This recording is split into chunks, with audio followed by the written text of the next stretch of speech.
بسم الله الرحمن الرحيم. ألف لام ميم. ذلك الكتاب لا ريب فيه هدى للمتقين الذين يؤمنون بالغيب ويقيمون الصلاة ومما رزقناهم ينفقون والذين يؤمنون بما أنزل إليك وما أنزل من قبلك وبالآخرة هم يوقنون أولئك على هدى من ربهم وأولئك هم المفلحون. إن الذين كفروا سواء عليهم أأنذرتهم أم لم تنذرهم لا يؤمنون. ختم الله على قلوبهم وعلى سمعهم وعلى أبصارهم غشاوة ولهم عذاب عظيم. ومن الناس من يقول آمنا بالله وباليوم الآخر وما هم بمؤمنين يخادعون الله والذين آمنوا وما يخدعون إلا أنفسهم وما يشعرون. في قلوبهم مرض فزادهم الله مرضا ولهم عذاب أليم بما كانوا يكذبون. وإذا قيل لهم لا تفسدوا في الأرض قالوا إنما نحن مصلحون ألا إنهم هم المفسدون ولكن لا يشعرون. وإذا قيل لهم آمنوا كما آمن الناس قالوا أنؤمن كما آمن السفهاء ألا إنهم هم السفهاء ولكن لا يعلمون. وإذا لقوا الذين آمنوا قالوا آمنا وإذا خلوا إلى شياطينهم قالوا إنا معكم إنما نحن مستهزئون. الله يستهزئ بهم ويمدهم في طغيانهم يعمهون. أولئك الذين اشتروا الضلالة بالهدى فما ربحت تجارتهم وما كانوا مهتدين. مثلهم كمثل الذي استوقد نارا فلما أضاءت ما حوله ذهب الله بنورهم وتركهم في ظلمات لا يبصرون. صم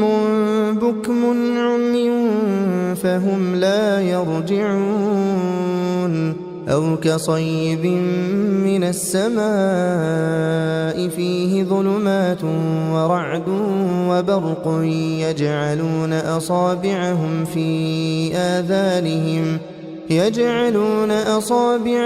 في آذانهم من الصواعق حذر الموت والله محيط بالكافرين. يكاد البرق يخطف أبصارهم كلما أضاء لهم مشوا فيه وإذا أظلم عليهم قاموا ولو شاء الله لذهب بسمعهم وأبصارهم إن الله على كل شيء قدير. يا أيها الناس اعبدوا ربكم الذي خلقكم والذين من قبلكم لعلكم تتقون. الذي جعل لكم الأرض فراشا والسماء بناء وأنزل من السماء فأخرج به من الثمرات رزقا لكم فلا تجعلوا لله أندادا وأنتم تعلمون وإن كنتم في ريب مما نزلنا على عبدنا فأتوا بسورة من مثله وادعوا شهداءكم من دون الله إن كنتم صادقين فإن لم تفعلوا ولن تفعلوا فاتقوا النار التي وقودها الناس والحجارة أعدت للكافرين وبشر الذين آمنوا وعملوا الصالحات أن لهم جنات تجري من تحتها الأنهار كلما رزقوا منها من ثمرة رزقا قالوا هذا الذي رزقنا من قبل وأتوا به متشابها ولهم فيها أزواج مطهرة وهم فيها خالدون إن الله لا يستحيي أن يضرب مثلا ما بعوضة فما فوقها فأما الذين آمنوا فيعلمون أنه الحق من ربهم وأما الذين كفروا فيقولون ماذا أراد الله بهذا مثلا يضل به كثيرا ويهدي به كثيرا وما يضل به إلا الفاسقين الذين ينقضون عهد الله من بعد ميثاقه ويقطعون ما أمر الله به أن يوصل ويفسدون في الأرض أولئك هم الخاسرون كيف تكفرون بالله وكنتم أمواتا فأحياكم ثم يميتكم ثم يحييكم ثم إليه ترجعون هو الذي خلق لكم ما في الأرض جميعا ثم استوى إلى السماء فسواهن 7 سماوات وهو بكل شيء عليم وإذ قال ربك للملائكة إني جاعل في الأرض خليفة قالوا أتجعل فيها من يفسد فيها ويسفك الدماء ونحن نسبح بحمدك ونقدس لك قال إني أعلم ما لا تعلمون وعلم آدم الأسماء كلها ثم عرضهم على الملائكة فقال أنبئوني بأسماء هؤلاء إن كنتم صادقين قالوا سبحانك لا علم لنا إلا ما علمتنا إنك أنت العليم الحكيم قال يا آدم أنبئهم بأسمائهم فلما أنبأهم بأسمائهم قال ألم أقل لكم إني أعلم غيب السماوات والأرض وأعلم ما تبدون وما كنتم تكتمون وإذ قلنا للملائكة اسجدوا لآدم فسجدوا إلا إبليس أبى واستكبر وكان من الكافرين وقلنا يا آدم اسكن أنت وزوجك الجنة وكلا منها رغدا حيث شئتما ولا تقربا هذه الشجرة فتكونا من الظالمين فأزلهما الشيطان عنها فأخرجهما مما كانا فيه وقلنا اهبطوا بعضكم لبعض عدو ولكم في الأرض مستقر ومتاع إلى حين فتلقى آدم من ربه كلمات فتاب عليه إنه هو التواب الرحيم قلنا اهبطوا منها جميعا فإما يأتينكم مني هدى فمن تبع هداي فلا خوف عليهم ولا هم يحزنون والذين كفروا وكذبوا بآياتنا أولئك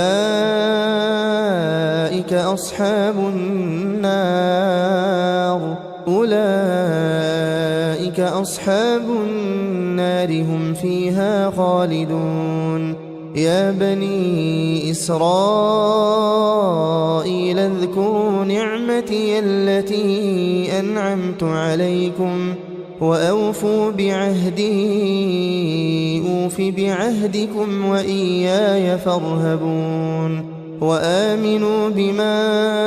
أنزلت مصدقا لما معكم ولا تكونوا أول كافر به ولا تشتروا بآياتي ثمنا قليلا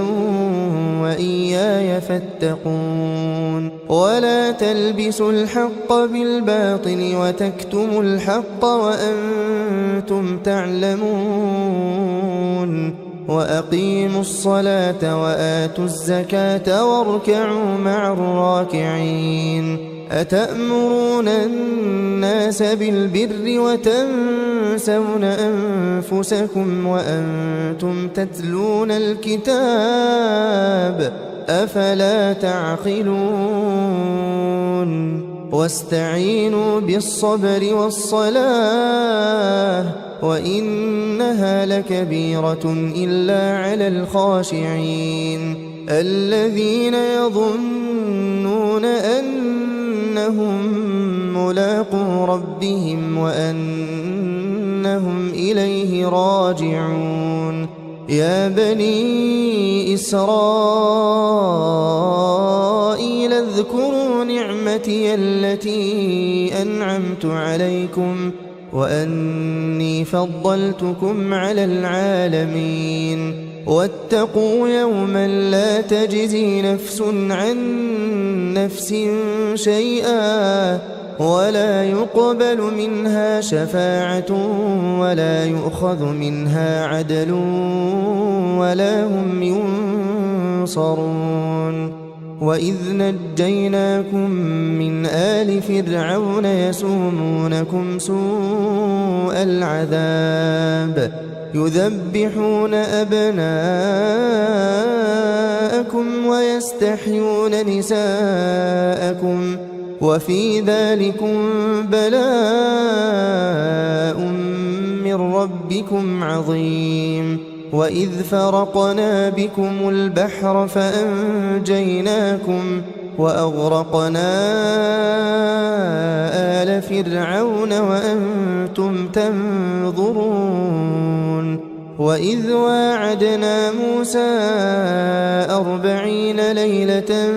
ثم اتخذتم العجل من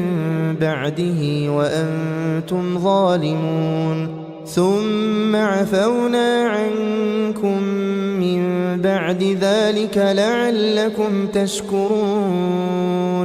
وإذ آتينا موسى الكتاب والفرقان لعلكم تهتدون وإذ قال موسى لقومه يا قوم إنكم ظلمتم أنفسكم باتخاذكم العجل فتوبوا إلى بارئكم فاقتلوا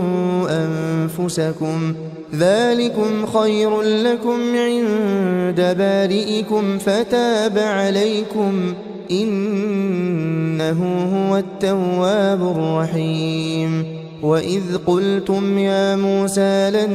نؤمن لك حتى نرى الله جهرة فأخذتكم الصاعقة وأنتم تنظرون ثم بعثناكم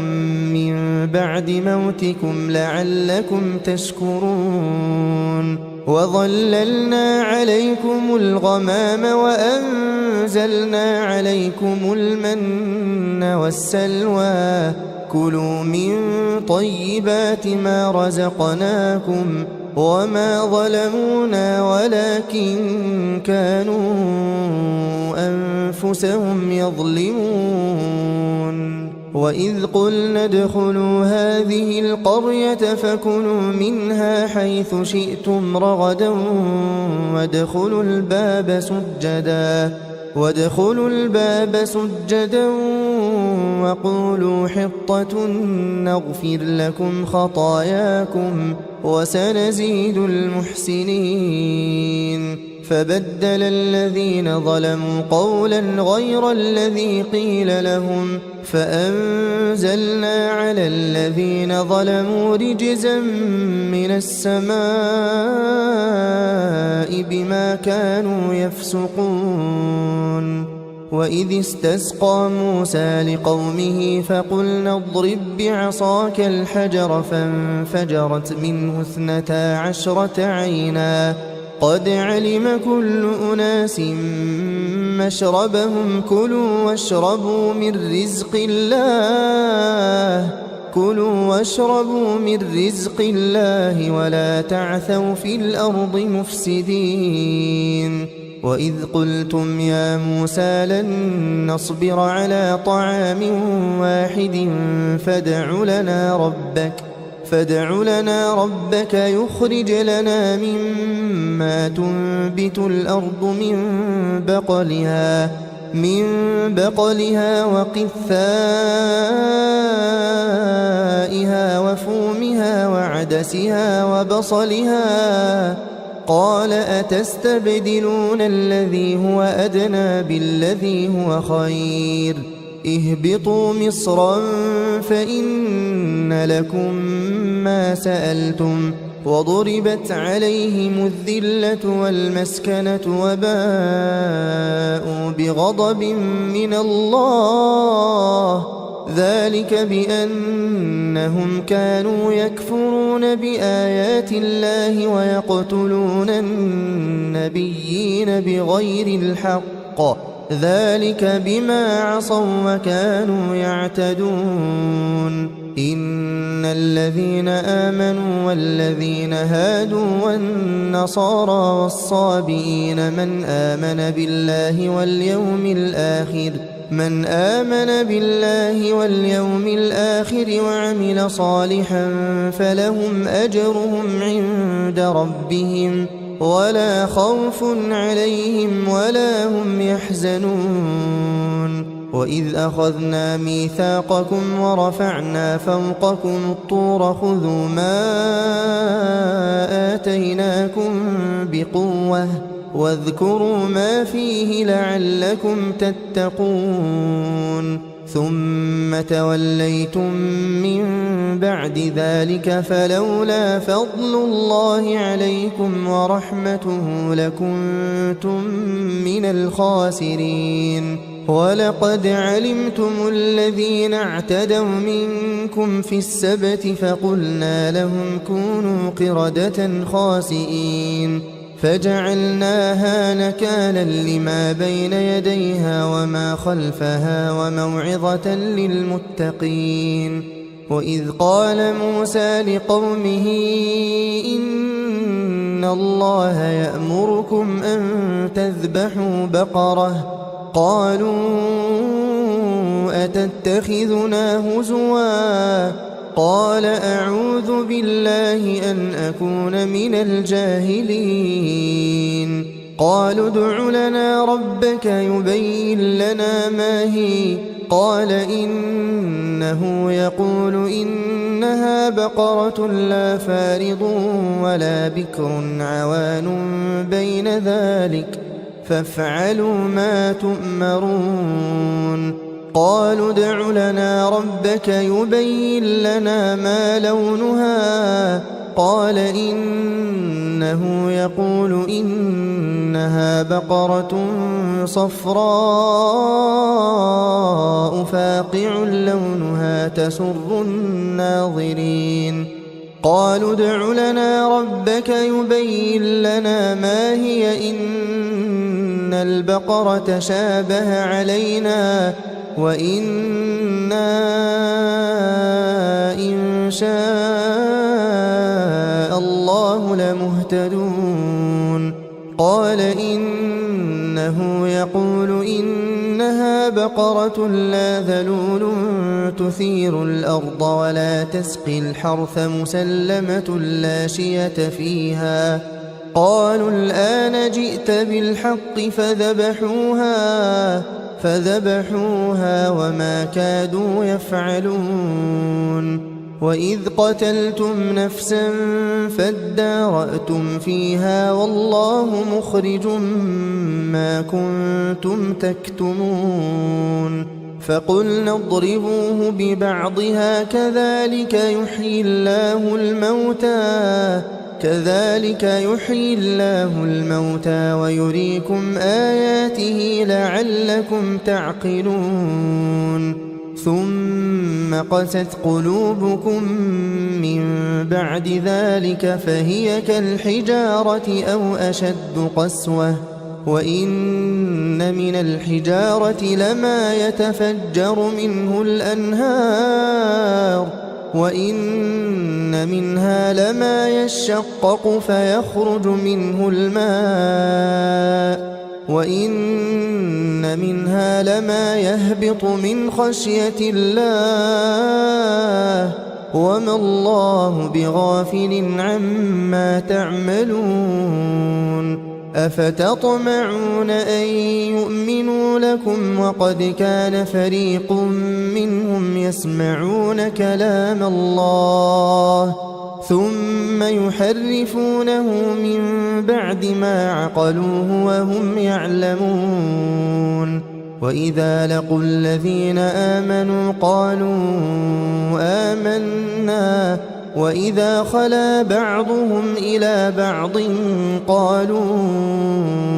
أتحدثونهم بما فتح الله عليكم ليحاجوكم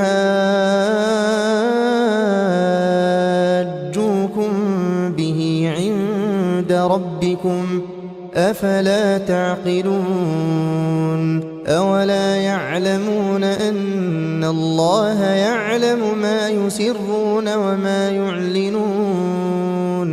ومنهم أميون لا يعلمون الكتاب إلا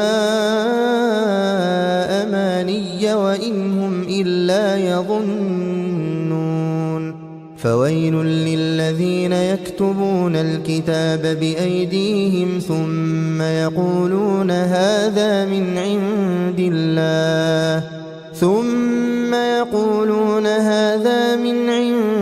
الله ليشتروا به ثمنا قليلا فويل لهم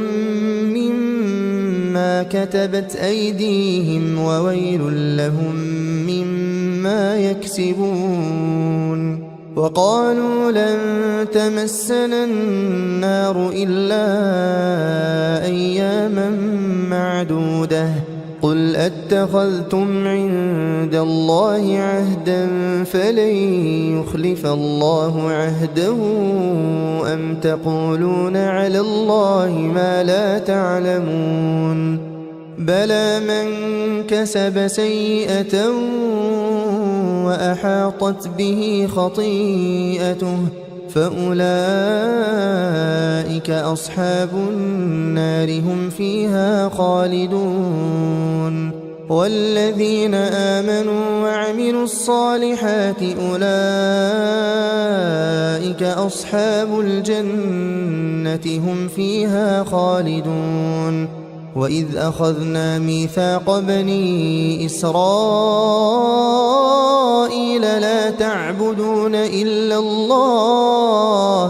لا تعبدون إلا الله وبالوالدين إحسانا وذي القربى واليتامى والمساكين وقولوا للناس حسنا وأقيموا الصلاة وآتوا الزكاة ثم توليتم إلا قليلا منكم وأنتم معرضون وإذ أخذنا ميثاقكم لا تسفكون دماءكم ولا تخرجون أنفسكم من دياركم ثم أقررتم وأنتم تشهدون ثم أنتم هؤلاء تقتلون أنفسكم وتخرجون فريقا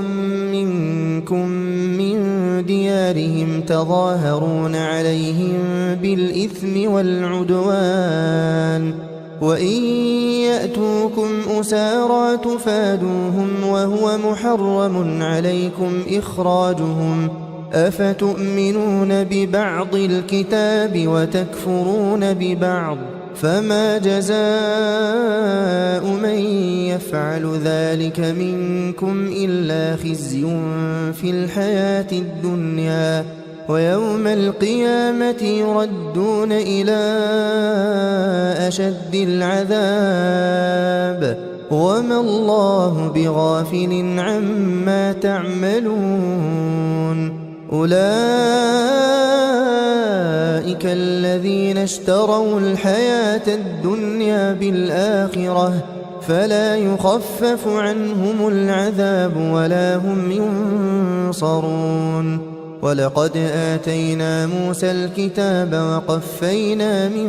بعده بالرسل وآتينا عيسى ابن مريم البينات وأيدناه بروح القدس أفكلما جاءكم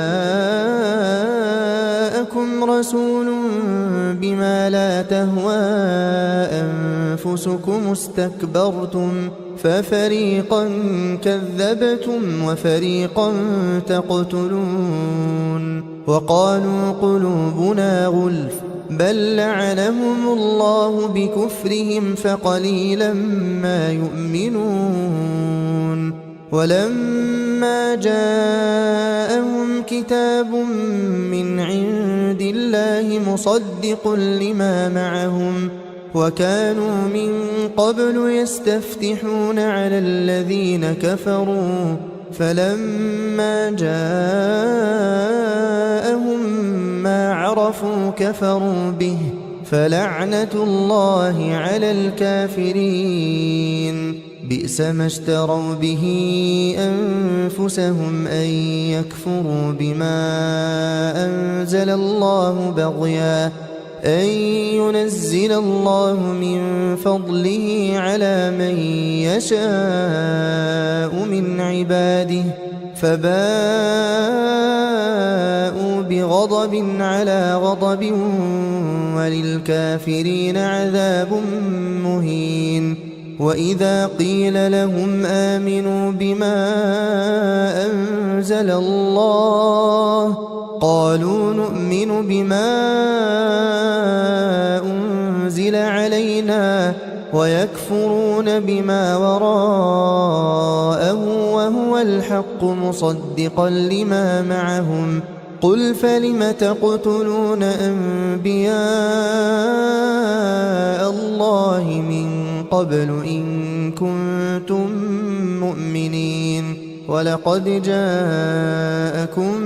موسى بالبينات ثم اتخذتم العجل من بعده وأنتم ظالمون وإذ أخذنا ميثاقكم ورفعنا فوقكم الطور خذوا ما آتيناكم بقوة واسمعوا قالوا سمعنا وعصينا وأشربوا في قلوبهم العجل بكفرهم قل بئس ما يأمركم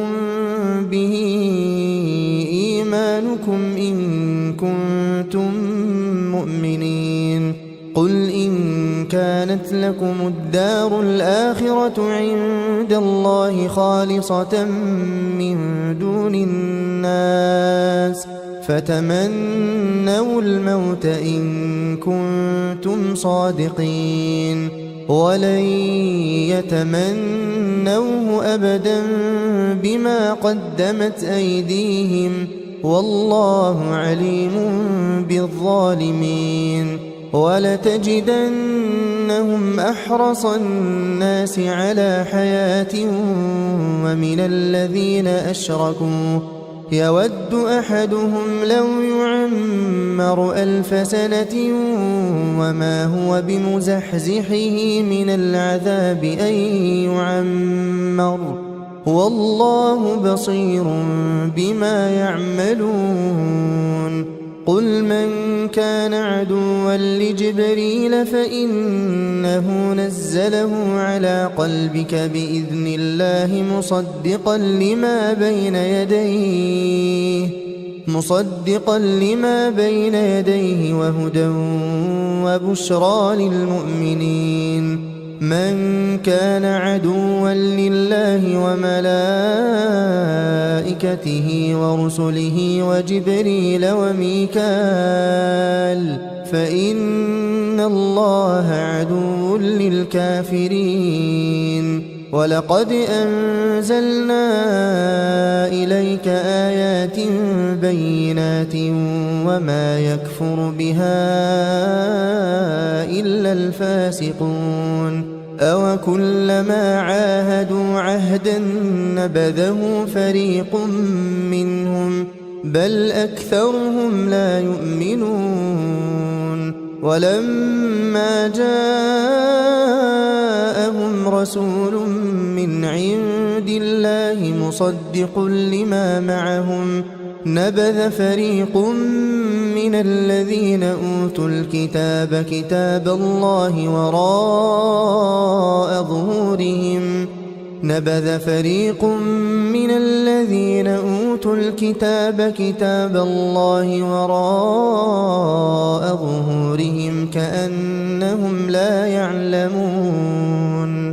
واتبعوا ما تتلو الشياطين على ملك سليمان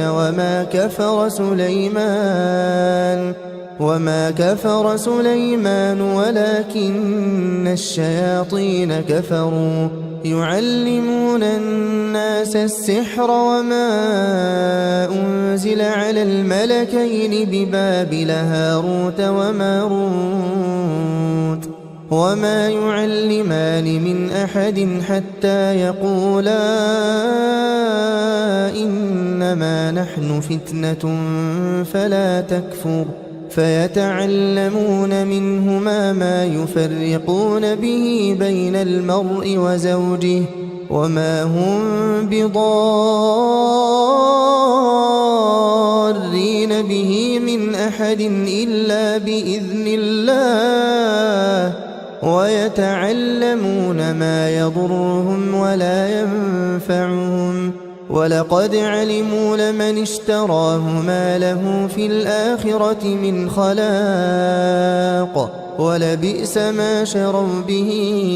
أنفسهم لو كانوا يعلمون ولو أنهم آمنوا واتقوا لمثوبة من عند الله خير لو كانوا يعلمون يا أيها الذين آمنوا لا تقولوا راعنا وقولوا انظرنا واسمعوا وللكافرين عذاب أليم ما يود الذين كفروا من أهل الكتاب ولا المشركين أن ينزل عليكم من خير من ربكم والله يختص برحمته من يشاء والله ذو الفضل العظيم ما ننسخ من آية أو ننسها نأت بخير منها أو مثلها ألم تعلم أن الله على كل شيء قدير ألم تعلم أن الله له ملك السماوات والأرض وما لكم من دون الله من ولي ولا نصير أم تريدون أن تسألوا رسولكم كما سئل موسى من قبل ومن يتبدل الكفر بالإيمان فقد ضل سواء السبيل ود كثير من أهل الكتاب لو يردونكم من بعد إيمانكم كفارا حسدا من عند أنفسهم من بعد ما تبين لهم الحق فاعفوا واصفحوا حتى يأتي الله بأمره إن الله على كل شيء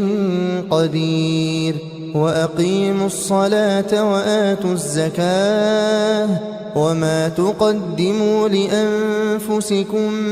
من خير تجدوه عند الله إن الله بما تعملون بصير وقالوا لن يدخل الجنة إلا من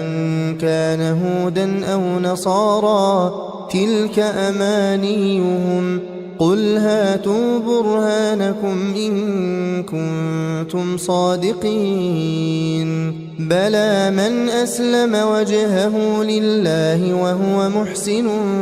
فله أجره عند ربه ولا خوف عليهم ولا هم يحزنون وقالت اليهود ليست النصارى على شيء وقالت النصارى ليست اليهود على شيء وهم يتلون الكتاب كذلك قال الذين لا يعلمون مثل قولهم فالله يحكم بينهم يوم القيامة فيما كانوا فيه يختلفون ومن أظلم ممن منع مساجد الله أن يذكر فيها اسمه وسعى في خرابها أولئك ما كان لهم أن يدخلوها إلا خائفين لهم في الدنيا خزي ولهم في الآخرة عذاب عظيم ولله المشرق والمغرب فأينما تولوا فثم وجه الله إن الله واسع عليم وقالوا اتخذ الله ولدا سبحانه بل له ما في السماوات والأرض كل له قانتون بديع السماوات والأرض وإذا قضى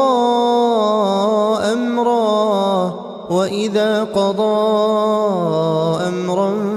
فإنما يقول له كن فيكون وقال الذين لا يعلمون لولا يكلمنا الله أو تأتينا آية كذلك قال الذين من قبلهم مثل قولهم تشابهت قلوبهم قد بينا الآيات لقوم يوقنون إنا أرسلناك بالحق بشيرا ونذيرا ولا تسأل عن أصحاب الجحيم ولن ترضى عنك اليهود ولا النصارى حتى تتبع ملتهم قل إن هدى الله هو الهدى ولئن اتبعت أهواءهم بعد الذي جاءك من العلم ما لك من الله من ولي ولا نصير الذين آتيناهم الكتاب يتلونه حق تلاوته أولئك يؤمنون به ومن يكفر به فأولئك هم الخاسرون يا بني إسرائيل اذكروا نعمتي التي أنعمت عليكم وأني فضلتكم على العالمين واتقوا يوما لا تجزي نفس عن نفس شيئا ولا يقبل منها عدل ولا تنفعها شفاعة ولا هم ينصرون وإذ ابتلى إبراهيم ربه بكلمات فأتمهن قال إني جاعلك للناس إماما قال ومن ذريتي قال لا ينال عهد الظالمين وإذ جعلنا البيت مثابة للناس وأمنا واتخذوا من مقام إبراهيم مصلى وعهدنا إلى إبراهيم وإسماعيل أن طهرا بيتي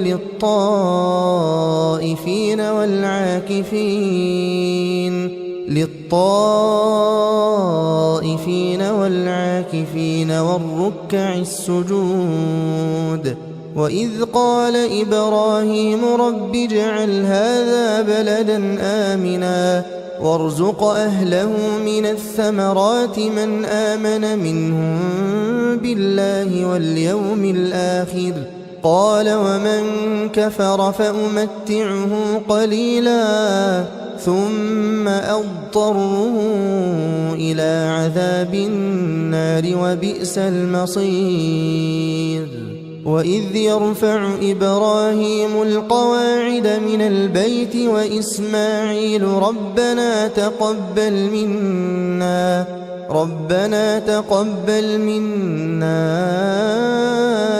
إنك أنت السميع العليم ربنا واجعلنا مسلمين لك ومن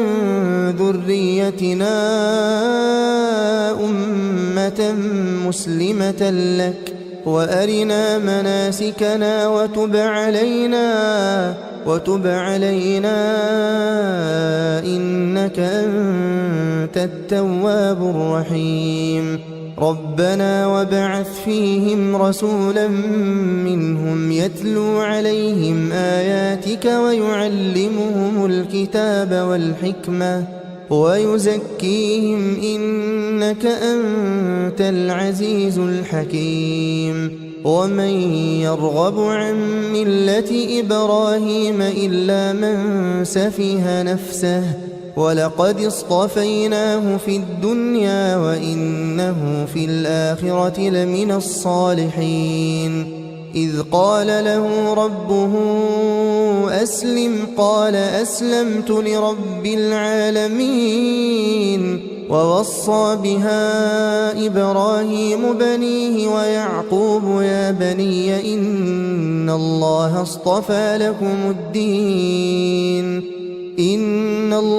اصطفى لكم الدين فلا تموتن إلا وأنتم مسلمون أم كنتم شهداء إذ حضر يعقوب الموت إذ إذ قال لبنيه ما تعبدون من بعدي قالوا نعبد إلهك وإله آبائك إبراهيم وإسماعيل وإسحاق إلها واحدا ونحن له مسلمون تلك أمة قد خلت لها ما كسبت ولكم ما كسبتم ولا تسألون عما كانوا يعملون وقالوا كونوا هودا أو نصارى تهتدوا قل بل ملة إبراهيم حنيفا وما كان من المشركين قولوا آمنا بالله وما أنزل إلينا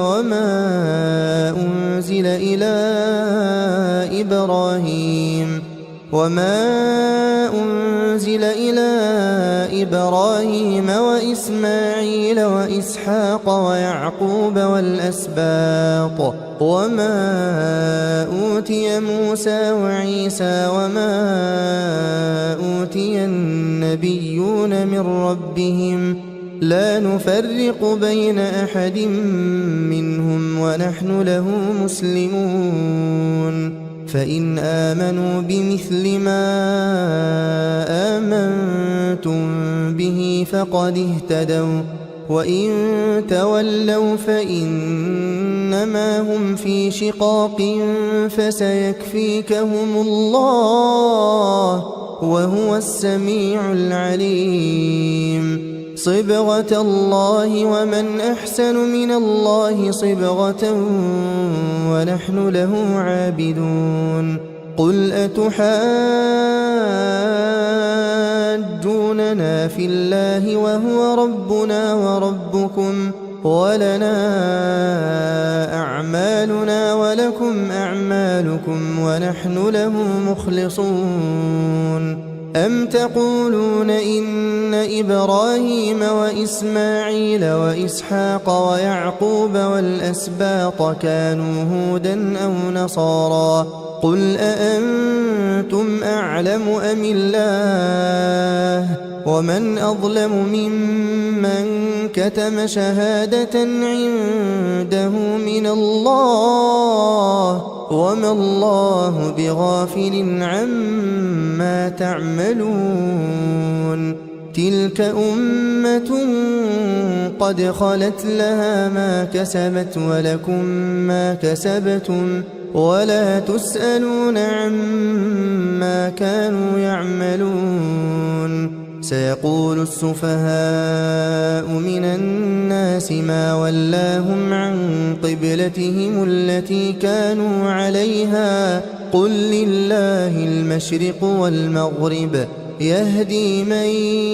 يشاء إلى صراط مستقيم وكذلك جعلناكم أمة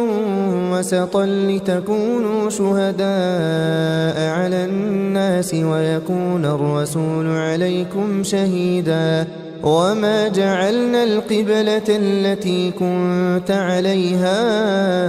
إلا لنعلم من يتبع الرسول ممن ينقلب على عقبيه وإن كانت لكبيرة إلا على الذين هدى الله وما كان الله ليضيع إيمانكم إن الله بالناس لرؤوف رحيم قد نرى تقلب وجهك في السماء فلنولينك قبلة ترضاها فول وجهك شطر المسجد الحرام وحيث ما كنتم فولوا وجوهكم شطره وإن الذين أوتوا الكتاب ليعلمون أنه الحق من ربهم وما الله بغافل عما يعملون ولئن أتيت الذين أوتوا الكتاب بكل آية ما تبعوا قبلتك وما أنت بتابع قبلتهم وما بعضهم بتابع قبلة بعض ولئن اتبعت أهواءهم من بعد ما جاءك من العلم إنك إذا لمن الظالمين الذين آتيناهم الكتاب يعرفونه كما يعرفون أبناءهم وإن فريقا منهم ليكتمون الحق وهم يعلمون الحق من ربك فلا تكونن من الممترين ولكل وجهة هو موليها فاستبقوا الخيرات أينما تكونوا يأت بكم الله جميعا إن الله على كل شيء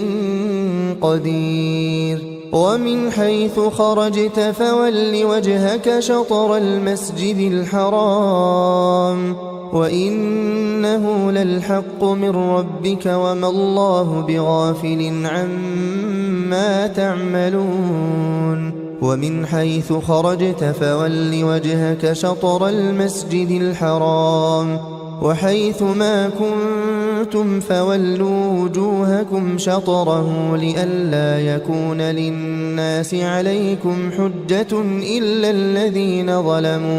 إلا الذين ظلموا منهم فلا تخشوهم واخشوني ولأتم نعمتي عليكم ولعلكم تهتدون كما أرسلنا فيكم رسولا منكم يتلو عليكم آياتنا ويزكيكم ويعلمكم الكتاب والحكمة ويعلمكم ما لم تكونوا تعلمون فاذكروني أذكركم واشكروا لي ولا تكفرون يا أيها الذين آمنوا استعينوا بالصبر والصلاة إن الله مع الصابرين ولا تقولوا لمن يقتل في سبيل الله أموات بل أحياء ولكن لا تشعرون ولنبلونكم بشيء من الخوف والجوع ونقص من الأموال والأنفس والثمرات وبشر الصابرين الذين إذا أصابتهم مصيبة قالوا إنا لله وإنا إليه راجعون أولئك عليهم صلوات من ربهم ورحمة وأولئك هم المهتدون إن الصفا والمروة من شعائر الله فمن حج البيت أو اعتمر فلا جناح عليه أن يطوف بهما ومن تطوع خيرا فإن الله شاكر عليم إن الذين يكتمون ما أنزلنا من البينات والهدى من بعد ما بيناه للناس في الكتاب أولئك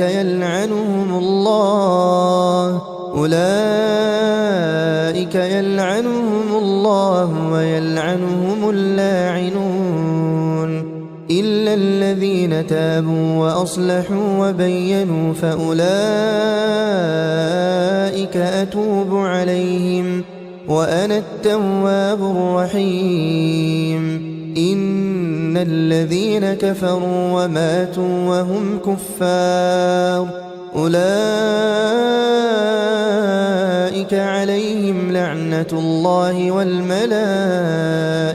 والناس أجمعين خالدين فيها لا يخفف عنهم العذاب ولا هم ينظرون وإلهكم إله واحد لا إله إلا هو الرحمن الرحيم إن في خلق السماوات والأرض واختلاف الليل والنهار والفلك التي تجري في البحر بما ينفع الناس وما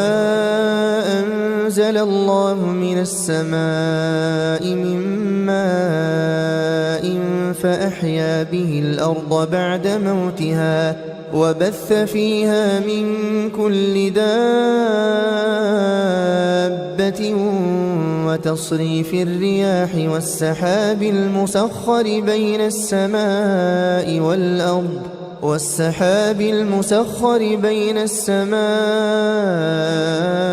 والأرض لآيات لقوم يعقلون ومن الناس من يتخذ من دون الله أندادا يحبونهم كحب الله والذين آمنوا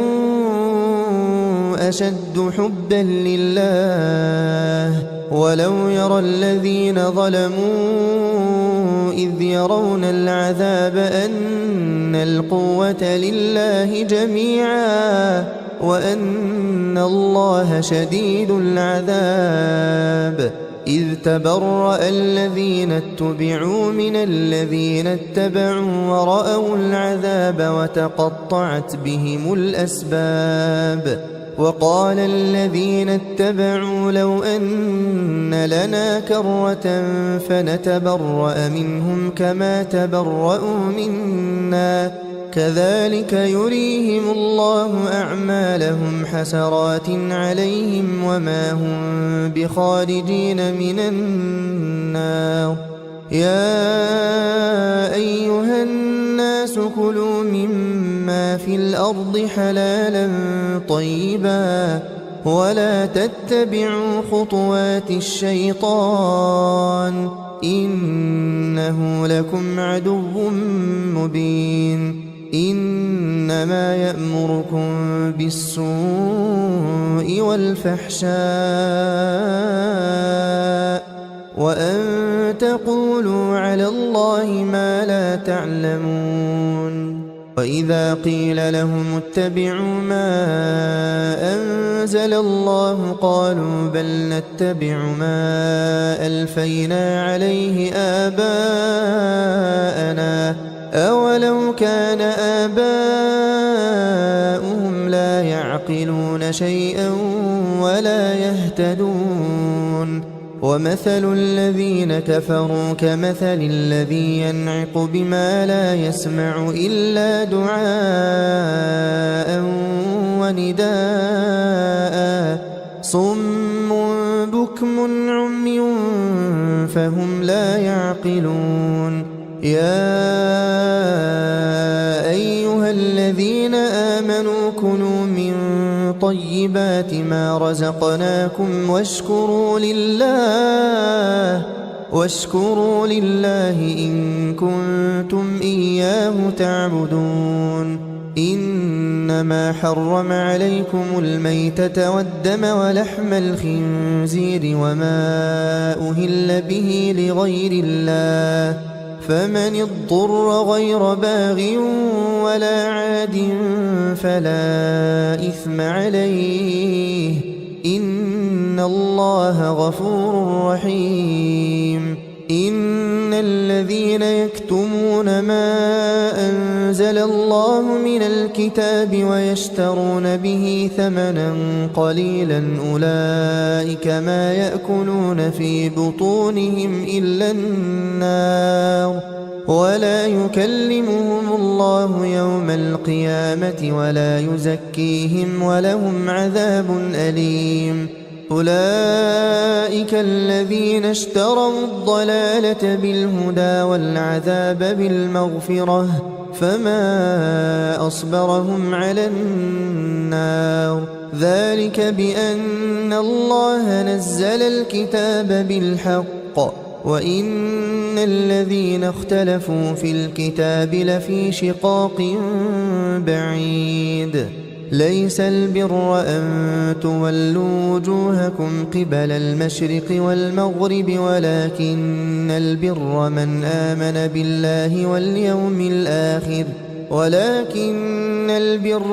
آمن بالله واليوم الآخر والملائكة والكتاب والنبيين وآتى المال على حبه ذوي القربى واليتامى والمساكين وابن السبيل والسائلين وفي الرقاب وأقام الصلاة وآتى الزكاة والموفون بعهدهم إذا عاهدوا والصابرين في البأساء والضراء وحين البأس أولئك الذين صدقوا وأولئك هم المتقون يا أيها الذين آمنوا كتب عليكم القصاص في القتلى الحر بالحر والعبد بالعبد والأنثى بالأنثى فمن عفي له من أخيه شيء فاتباع بالمعروف وأداء إليه بإحسان ذلك تخفيف من ربكم ورحمة فمن اعتدى بعد ذلك فله عذاب أليم ولكم في القصاص حياة يا أولي الألباب لعلكم تتقون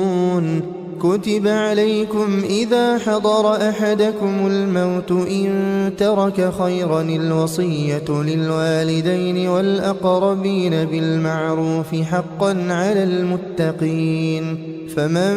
بدله بعدما سمعه فإنما إثمه على الذين يبدلونه إن الله سميع عليم فمن خاف من موص جنفا أو إثما فأصلح بينهم فلا إثم عليه إن الله غفور رحيم يا أيها الذين آمنوا كتب عليكم الصيام كما كتب على الذين من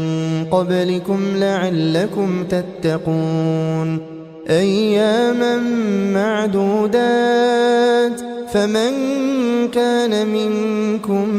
مريضا أو على سفر فعدة من أيام أخر وعلى الذين يطيقونه فدية طعام مسكين فمن تطوع خيرا فهو خير له وأن تصوموا خير لكم إن كنتم تعلمون شهر رمضان الذي أنزل فيه القرآن هدى للناس وبينات من الهدى والفرقان فمن شهد منكم الشهر فليصمه ومن كان مريضا أو على سفر فعدة من أيام أخر يريد الله بكم اليسر ولا يريد بكم العسر ولتكملوا العدة ولتكبروا الله على ما هداكم ولعلكم تشكرون وإذا سألك عبادي عني فإني قريب أجيب دعوة الداع إذا دعان فليستجيبوا لي وليؤمنوا بي لعلهم يرشدون أحل لكم ليلة الصيام الرفث إلى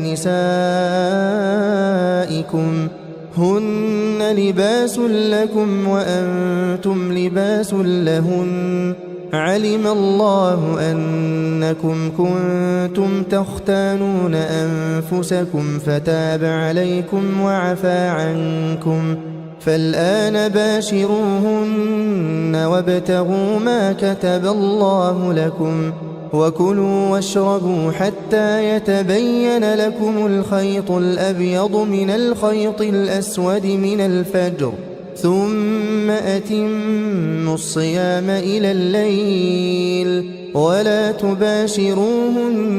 وأنتم عاكفون في المساجد تلك حدود الله فلا تقربوها كذلك يبين الله آياته للناس لعلهم يتقون ولا تأكلوا أموالكم بينكم بالباطل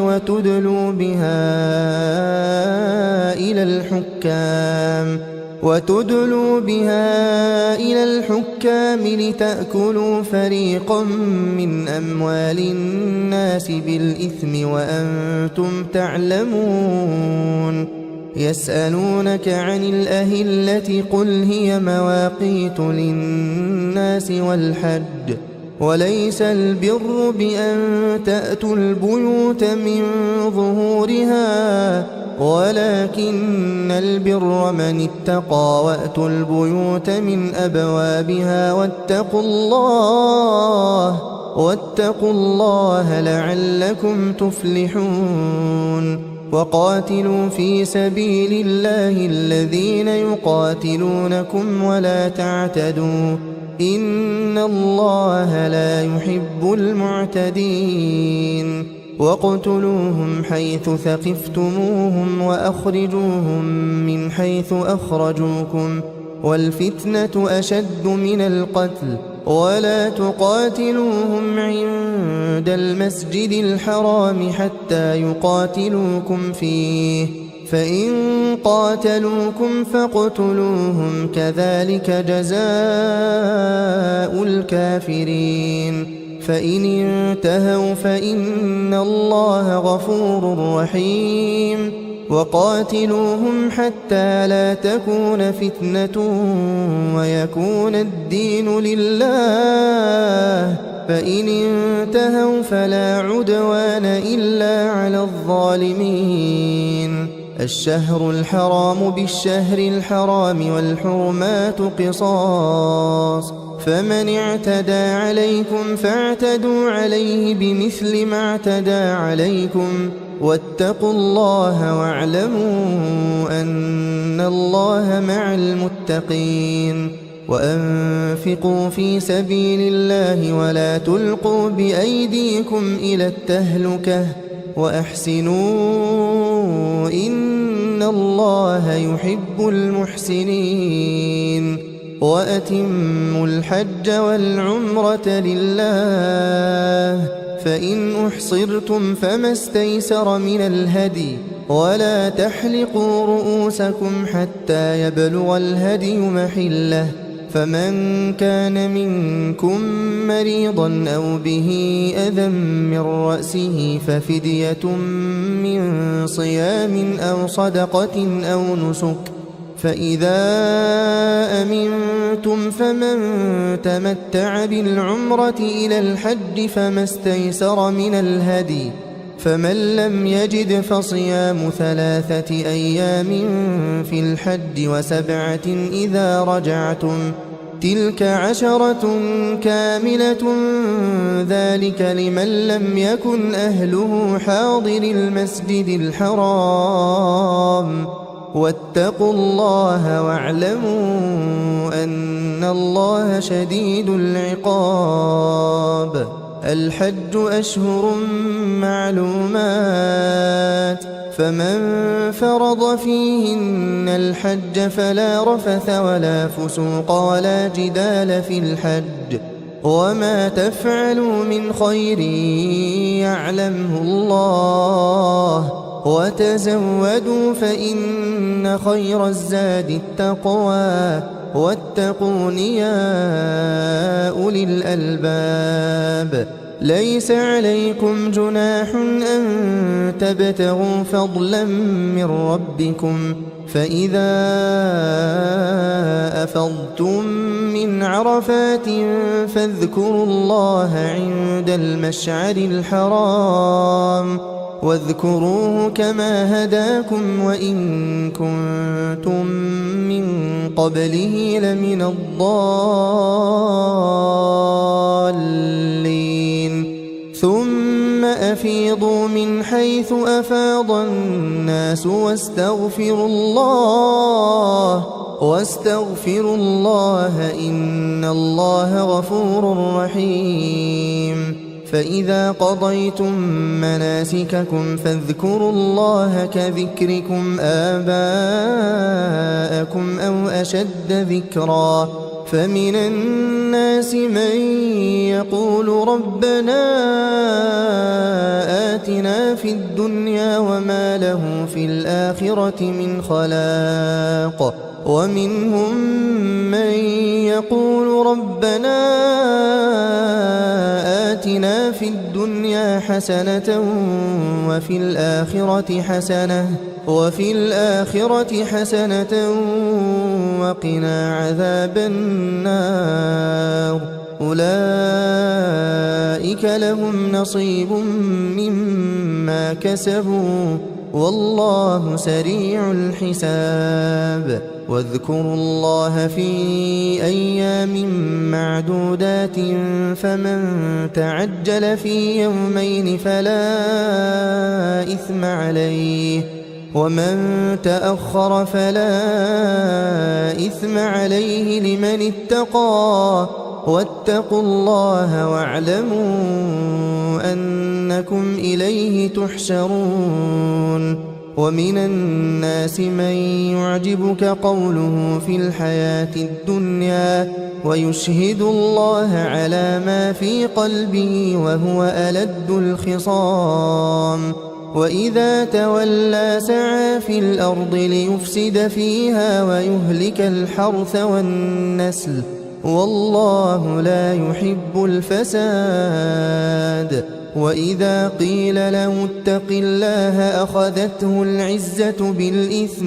فحسبه جهنم ولبئس المهاد. ومن الناس من يشري نفسه ابتغاء مرضات الله والله رؤوف بالعباد. يا أيها الذين آمنوا ادخلوا في السلم كافة ولا تتبعوا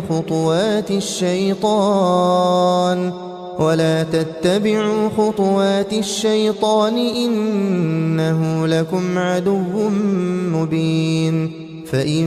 زللتم من بعد ما جاءتكم البينات فاعلموا أن الله عزيز حكيم. هل ينظرون إلا أن يأتيهم الله في ظلل من الغمام والملائكة وقضي الأمر وإلى الله ترجع الأمور. سل بني إسرائيل كم آتيناهم من آية بينة ومن يبدل نعمة الله من بعد ما جاءته فإن الله شديد العقاب. زين للذين كفروا الحياة الدنيا ويسخرون من الذين آمنوا والذين اتقوا فوقهم يوم القيامة والله يرزق من يشاء بغير حساب. كان الناس أمة واحدة فبعث الله النبيين مبشرين ومنذرين وأنزل معهم الكتاب بالحق وأنزل معهم الكتاب بالحق ليحكم بين الناس فيما اختلفوا فيه وما اختلف فيه إلا الذين أوتوه من بعد ما جاءتهم البينات بغيا بينهم فهدى الله الذين آمنوا لما اختلفوا فيه من الحق بإذنه والله يهدي من يشاء إلى صراط مستقيم. أم حسبتم أن تدخلوا الجنة ولما يأتكم مثل الذين خلوا من قبلكم مستهم البأساء والضراء وزلزلوا حتى يقول الرسول والذين آمنوا معه متى نصر الله ألا إن نصر الله قريب. يسألونك ماذا ينفقون قل ما أنفقتم من خير فللوالدين والأقربين واليتامى والمساكين وابن السبيل وما تفعلوا من خير فإن الله به عليم. كتب عليكم القتال وهو كره لكم وعسى أن تكرهوا شيئا وهو خير لكم وعسى أن تحبوا شيئا وهو شر لكم والله يعلم وأنتم لا تعلمون. يسألونك عن الشهر الحرام قتال فيه قل قتال فيه كبير وصد عن سبيل الله وكفر به والمسجد الحرام وإخراج أهله منه أكبر عند الله والفتنة أكبر من القتل ولا يزالون يقاتلونكم حتى يردوكم عن دينكم إن استطاعوا ومن يرتدد منكم عن دينه فيمت وهو كافر فأولئك حبطت أعمالهم في الدنيا والآخرة وأولئك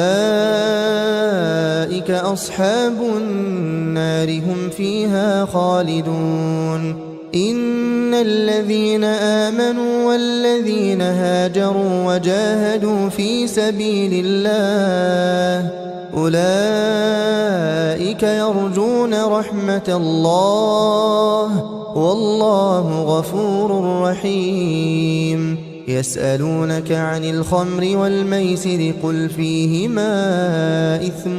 كبير ومنافع للناس وإثمهما أكبر من نفعهما ويسألونك ماذا ينفقون قل العفو كذلك يبين الله لكم الآيات لعلكم تتفكرون في الدنيا والآخرة. ويسألونك عن اليتامى قل إصلاح لهم خير وإن تخالطوهم فإخوانكم والله يعلم المفسد من المصلح ولو شاء الله لأعنتكم إن الله عزيز حكيم. ولا تنكحوا المشركات حتى يؤمن ولأمة مؤمنة خير من مشركة ولو أعجبتكم ولا تنكحوا المشركين حتى يؤمنوا ولعبد مؤمن خير من مشرك ولو أعجبكم أولئك يدعون إلى النار والله يدعو إلى الجنة والمغفرة بإذنه ويبين آياته للناس لعلهم يتذكرون. ويسألونك عن المحيض قل هو أذى فاعتزلوا النساء في المحيض ولا تقربوهن حتى يطهرن فإذا تطهرن فأتوهن من حيث أمركم الله إن الله يحب التوابين ويحب المتطهرين نساؤكم حرث لكم فأتوا حرثكم أنى شئتم وقدموا لأنفسكم واتقوا الله واعلموا أنكم ملاقوه وبشر المؤمنين ولا تجعلوا الله عرضة لأيمانكم أن تبروا وتتقوا وتصلحوا بين الناس والله سميع عليم لا يؤاخذكم الله باللغو في أيمانكم ولكن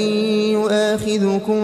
بما كسبت قلوبكم والله غفور حليم للذين يؤلون من نسائهم تربص 4 أشهر فإن فاءوا فإن الله غفور رحيم وإن عزموا الطلاق فإن الله سميع عليم والمطلقات يتربصن بأنفسهن 3 قروء ولا يحل لهن أن يكتمن ما خلق الله في أرحامهن إن كن يؤمن بالله واليوم الآخر وبعولتهن أحق بردهن في ذلك إن أرادوا إصلاحا ولهن مثل الذي عليهن بالمعروف وللرجال عليهن درجة والله عزيز حكيم الطلاق 2 فإمساك بمعروف أو تسريح بإحسان ولا يحل لكم أن تأخذوا مما آتيتموهن شيئا إلا أن يخافا ألا يقيما حدود الله فإن خفتم ألا يقيما حدود الله فلا جناح عليهما فيما افتدت به تلك حدود الله فلا تعتدوها ومن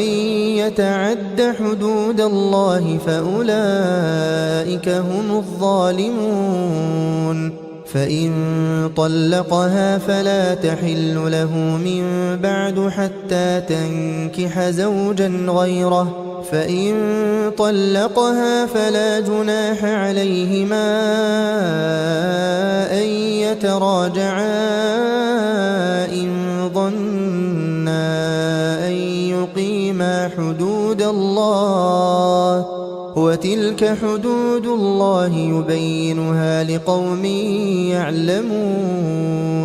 وإذا طلقتم النساء فبلغن أجلهن فأمسكوهن بمعروف أو سرحوهن بمعروف ولا تمسكوهن ضرارا لتعتدوا ومن يفعل ذلك فقد ظلم نفسه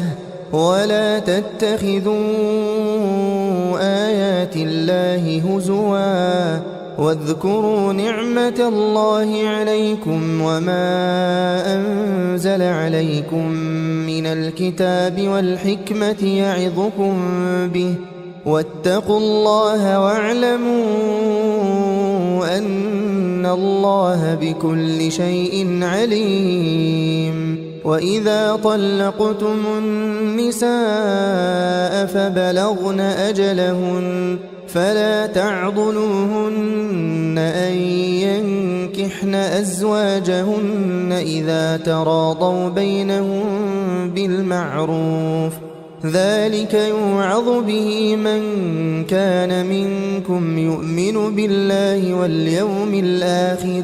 ذلكم أزكى لكم وأطهر، والله يعلم وأنتم لا تعلمون. والوالدات يرضعن أولادهن حولين كاملين لمن أراد أن يتم الرضاعة، وعلى المولود له رزقهن وكسوتهن بالمعروف، لا تكلف نفس إلا وسعها، لا تضار والدة بولدها ولا مولود له بولده، وعلى الوارث مثل ذلك، فإن أرادا فصالا عن تراض منهما وتشاور فلا جناح عليهما. وإن أردتم أن تسترضعوا أولادكم فلا جناح عليكم إذا سلمتم ما آتيتم بالمعروف، واتقوا الله واعلموا أن الله بما تعملون بصير. والذين يتوفون منكم ويذرون أزواجا يتربصن بأنفسهن 4 أشهر وعشرا، فإذا بلغن أجلهن فلا جناح عليكم فيما فعلن في أنفسهن بالمعروف، والله بما تعملون خبير. ولا جناح عليكم فيما عرضتم به من خطبة النساء أو أكننتم في أنفسكم، علم الله أنكم ستذكرونهن ولكن لا تواعدوهن سرا إلا أن تقولوا قولا معروفا، ولا تعزموا عقدة النكاح حتى يبلغ الكتاب أجله، واعلموا أن الله يعلم ما في أنفسكم فاحذروه، واعلموا أن الله غفور حليم. لا جناح عليكم إن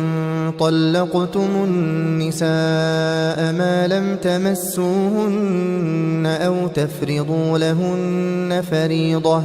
ومتعوهن على الموسع قدره وعلى المقتر قدره متاعا بالمعروف حقا على المحسنين. وإن طلقتموهن من قبل أن تمسوهن وقد فرضتم لهن فريضة فنصف ما فرضتم إلا أن يعفون أو يعفو الذي بيده عقدة النكاح، وأن تعفوا أقرب للتقوى، ولا تنسوا الفضل بينكم، إن الله بما تعملون بصير. حافظوا على الصلوات والصلاة الوسطى وقوموا لله قانتين، فإن خفتم فرجالا أو ركبانا، فإذا أمنتم فاذكروا الله كما علمكم ما لم تكونوا تعلمون. والذين يتوفون منكم ويذرون أزواجا وصية لأزواجهم متاعا إلى الحول غير إخراج، فإن خرجن فلا جناح عليكم فيما فعلن في أنفسهن من معروف، والله عزيز حكيم. وللمطلقات متاع بالمعروف حقا على المتقين كذلك يبين الله لكم آياته لعلكم تعقلون ألم تر إلى الذين خرجوا من ديارهم وهم ألوف حذر الموت فقال لهم الله موتوا ثم أحياهم إن الله لذو فضل على الناس ولكن أكثر الناس لا يشكرون وقاتلوا في سبيل الله واعلموا أن الله سميع عليم من ذا الذي يقرض الله قرضا حسنا فيضاعفه له أضعافا كثيرة والله يقبض ويبسط وإليه ترجعون ألم تر إلى الملأ من بني إسرائيل من بعد موسى إذ قالوا لنبي لهم ابعث لنا ملكا نقاتل في سبيل الله قال هل عسيتم إن كتب عليكم القتال ألا تقاتلوا قالوا وما لنا ألا نقاتل في سبيل الله وقد أخرجنا من ديارنا وأبنائنا فلما كتب عليهم القتال تولوا إلا قليلا منهم والله عليم بالظالمين وقال لهم نبيهم إن الله قد بعث لكم طالوت ملكا قالوا أنى يكون له الملك علينا ونحن أحق بالملك منه ولم يؤت سعة من المال قال إن الله اصطفاه عليكم وزاده بسطة في العلم والجسم والله يؤتي ملكه من يشاء والله واسع عليم وقال لهم نبيهم إن آية ملكه أن يأتيكم التابوت فيه سكينة من ربكم وبقية مما ترك آل موسى وآل هارون تحمله الملائكة إن في ذلك لآية لكم إن كنتم مؤمنين فلما فصل طالوت بالجنود قال إن الله مبتليكم بنهر فمن شرب منه فليس مني ومن لم يطعمه فإنه مني إلا من اغترف غرفة بيده فشربوا منه إلا قليلا منهم فلما جاوزه هو والذين آمنوا معه قالوا لا طاقة لنا اليوم بجالوت وجنوده قال الذين يظنون أنهم ملاقو الله كم من فئة قليلة غلبت فئة كثيرة بإذن الله والله مع الصابرين ولما برزوا لجالوت وجنوده قالوا ربنا أفرغ علينا صبرا وثبت أقدامنا وانصرنا على القوم الكافرين فهزموهم بإذن الله وقتل داود جالوت وآتاه الله الملك والحكمة وعلمه مما يشاء ولولا دفع الله الناس بعضهم ببعض لفسدت الأرض ولكن الله ذو فضل على العالمين تلك آيات الله نتلوها عليك بالحق وإنك لمن المرسلين تلك الرسل فضلنا بعضهم على بعض منهم من كلم الله ورفع بعضهم درجات وآتينا عيسى ابن مريم البينات وأيدناه بروح القدس ولو شاء الله ما اقتتل الذين من بعدهم من بعد ما جاءتهم البينات ولكن اختلفوا فمنهم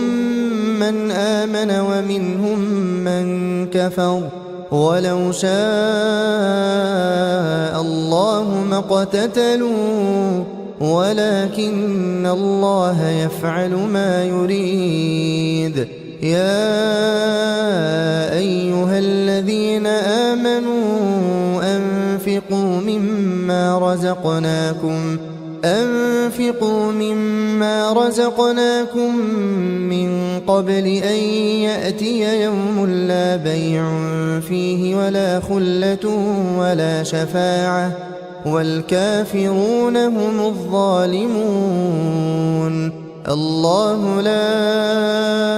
إله إلا هو الحي القيوم لا تأخذه سنة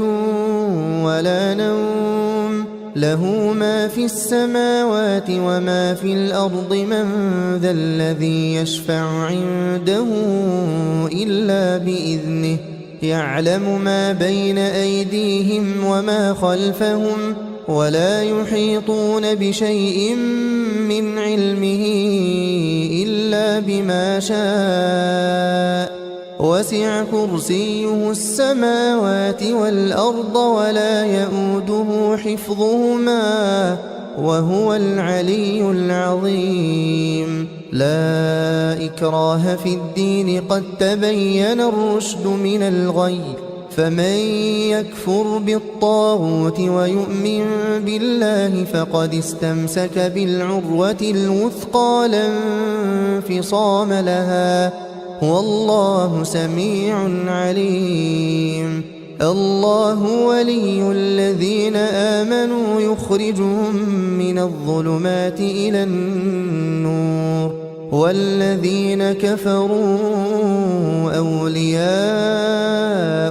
الطاغوت يخرجونهم من النور إلى الظلمات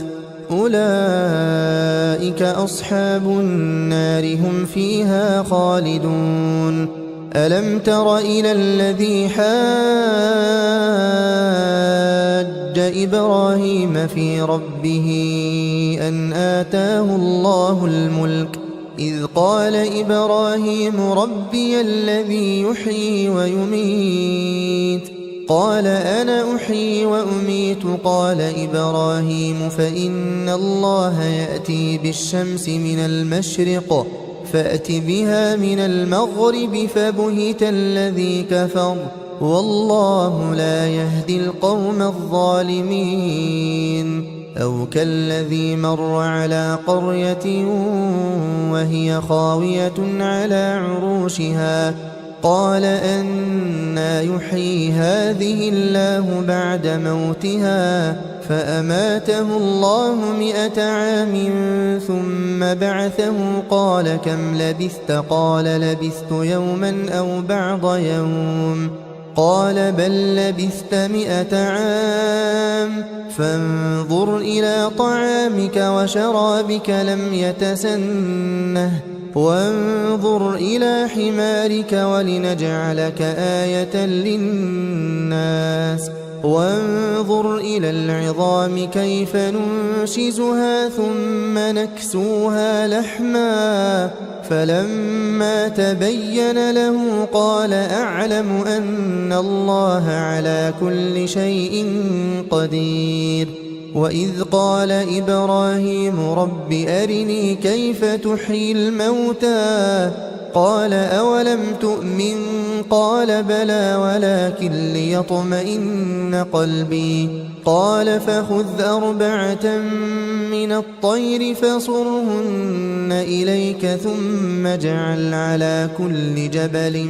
منهن جزءا ثم ادعهن يأتينك سعيا واعلم أن الله عزيز حكيم مثل الذين ينفقون أموالهم في سبيل الله كمثل حبة أنبتت 7 سنابل في كل سنبلة 100 حبة والله يضاعف لمن يشاء والله واسع عليم الذين ينفقون أموالهم في سبيل الله ثم لا يتبعون ما أنفقوا منا ولا أذى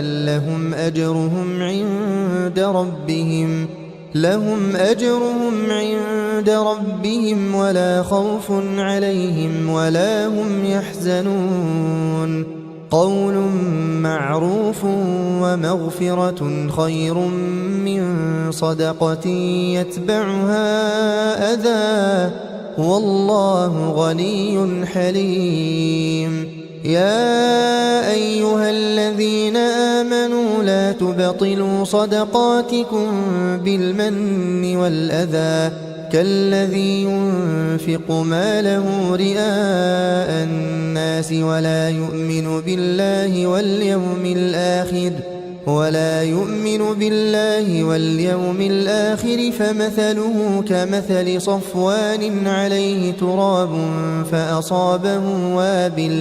فأصابه وابل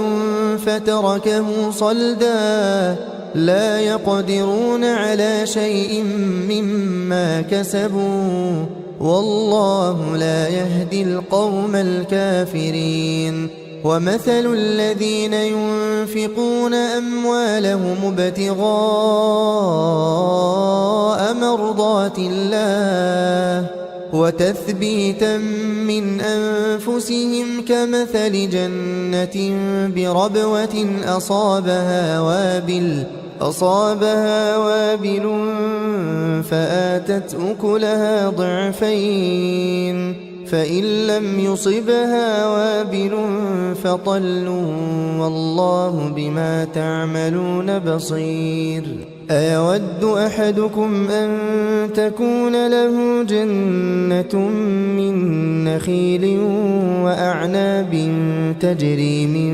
تحتها الأنهار له فيها من كل الثمرات وأصابه الكبر وله ذرية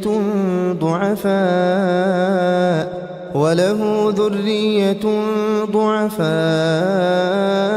فأصابها إعصار فيه نار فاحترقت كذلك يبين الله لكم الآيات لعلكم تتفكرون يا أيها الذين آمنوا أنفقوا من طيبات ما كسبتم ومما أخرجنا لكم من الأرض ولا تيمموا الخبيث منه تنفقون ولستم بآخذيه إلا أن تغمضوا فيه واعلموا أن الله غني حميد الشيطان يعدكم الفقر ويأمركم بالفحشاء والله يعدكم مغفرة منه وفضلا والله واسع عليم يؤتي الحكمة من يشاء ومن يؤت الحكمة فقد أوتي خيرا كثيرا وما يذكر إلا أولو الألباب وما أنفقتم من نفقة أو نذرتم من نذر فإن الله يعلمه وما للظالمين من أنصار إن تبدوا الصدقات فنعما هي وإن تخفوها وتؤتوها الفقراء فهو خير لكم ويكفر عنكم من سيئاتكم والله بما تعملون خبير ليس عليك هداهم ولكن الله يهدي من يشاء وما تنفقوا من خير فلأنفسكم وما تنفقون إلا ابتغاء وجه الله وما تنفقوا من خير يوفى إليكم وأنتم لا تظلمون للفقراء الذين أحصروا في سبيل الله لا يستطيعون ضربا في الأرض يحسبهم الجاهل أغنياء من التعفف تعرفهم بسيماهم لا يسألون الناس إلحافا وما تنفقوا من خير فإن الله به عليم الذين ينفقون أموالهم بالليل والنهار سرا وعلانية فلهم أجرهم عند ربهم ولا خوف عليهم ولا هم يحزنون الذين يأكلون الربا لا يقومون إلا كما يقوم الذي يتخبطه الشيطان من المس ذلك بأنهم قالوا إنما البيع مثل الربا وأحل الله البيع وحرم الربا فمن جاءه موعظة من ربه فانتهى فله ما سلف وأمره إلى الله ومن عاد فأولئك أصحاب النار هم فيها خالدون يمحق الله الربا ويربي الصدقات والله لا يحب كل كفار أثيم إن الذين آمنوا وعملوا الصالحات وأقاموا الصلاة وآتوا الزكاة لهم أجرهم عند ربهم ولا خوف عليهم ولا هم يحزنون يا أيها الذين آمنوا اتقوا الله وذروا ما بقي من الربا إن كنتم مؤمنين فإن لم تفعلوا فأذنوا بحرب من الله ورسوله وإن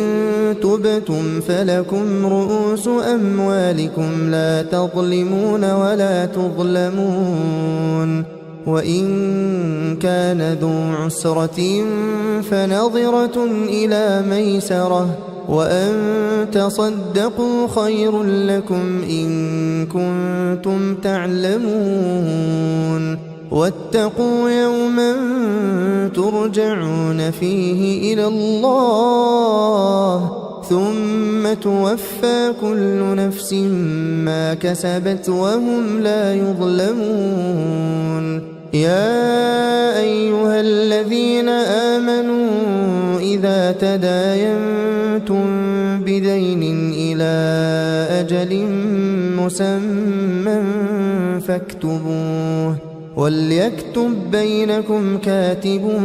بالعدل ولا يأب كاتب أن يكتب كما علمه الله فليكتب وليملل الذي عليه الحق وليتق الله ربه ولا يبخس منه شيئا فإن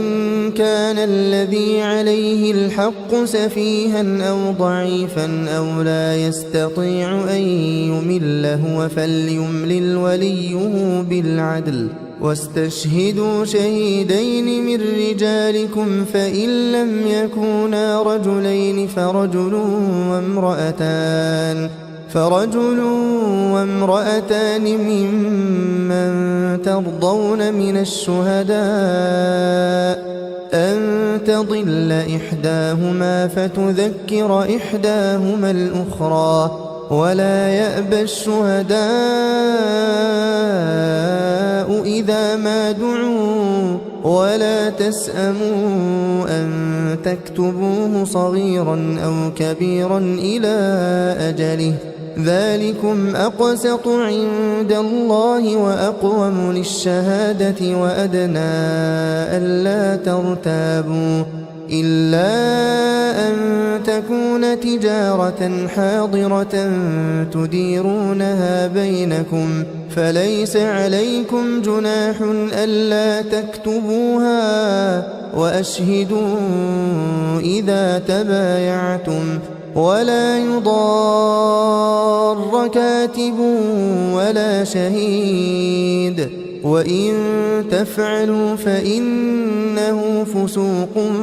بكم واتقوا الله ويعلمكم الله والله بكل شيء عليم وإن كنتم على سفر ولم تجدوا كاتبا فرهان مقبوضة فإن أمن بعضكم بعضا فليؤدي الذي اؤتمن أمانته وليتق الله ربه ولا تكتموا الشهادة ومن يكتمها فإنه آثم قلبه والله بما تعملون عليم لله ما في السماوات وما في الأرض وإن تبدوا ما في أنفسكم أو تخفوه يحاسبكم به الله فيغفر لمن يشاء ويعذب من يشاء والله على كل شيء قدير آمن الرسول بما أنزل إليه من ربه والمؤمنون كل آمن بالله وملائكته وكتبه ورسله لا نفرق بين أحد من رسله وقالوا سمعنا وأطعنا غفرانك ربنا وإليك المصير لا يكلف الله نفسا إلا وسعها لها ما كسبت وعليها ما اكتسبت ربنا لا تؤاخذنا إن نسينا أو أخطأنا ربنا ولا تحمل علينا إصرا كما حملته على الذين من قبلنا ربنا ولا تحملنا ما لا طاقة لنا به واعف عنا واغفر لنا وارحمنا أنت مولانا فانصرنا على القوم الكافرين